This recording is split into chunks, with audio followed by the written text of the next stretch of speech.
here celebrating a milestone along the banks of the Fraser River.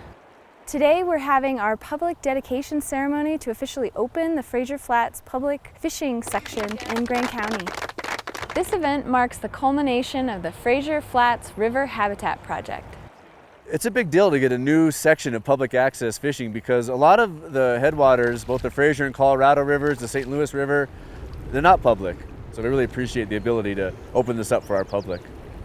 This area has been impacted by water diversions, grazing, and other land management practices for decades. And those things have really taken a toll on the health of the Fraser River. In 2015, the collaborative group from the East and West Slopes called Learning by Doing got together to restore nearly 1 mile of the Fraser River in the Fraser Flats area. The actual restoration work began in 2017. That's when volunteers planted more than 2,000 willow bushes and nearly 100 cottonwood trees to shade the river and reduce erosion. Crews also made improvements to the stream bed so that the river can stay healthy year-round, even during times of low flow. After the project was completed, we saw an immediate increase in the trout population to where we had about 4 times the trout population in this reach than we did previously. So it immediately brought it up to levels that we see elsewhere on the Fraser. I think a year ago, people coming out here, if they could have got on this property to fish, would have found there were no fish bigger than about 6 inches.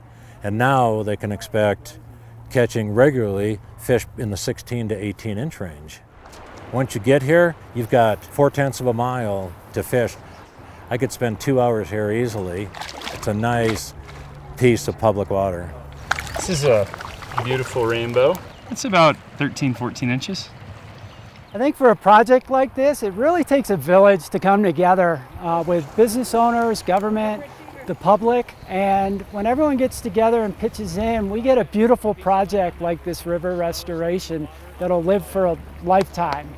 There's another reason for it. I don't think this would have happened 20 or 30 years ago. I think it's taken a long time to get to this point, but we've got the right people in place throughout these organizations, can think outside of the box and realize all the benefits that can be had through collaboration. It feels great. It feels good to see the community come together. It feels good to see younger generations of the entities that have worked so hard over the years come together, and new blood getting very excited about what we're doing. It feels really good. Yeah, we're really hoping that when people drive by, they'll see the sign at the trailhead and be invited to come down and see the river improvements that we've done and to cast a line and enjoy this new fishing spot. Man, this river looks great. You can hear it, it sounds great, it's got strong flows. I saw several trout just dashing across the water when I was walking over here. It's fantastic, it's very exciting to see. Fraser Flats rainbow trout.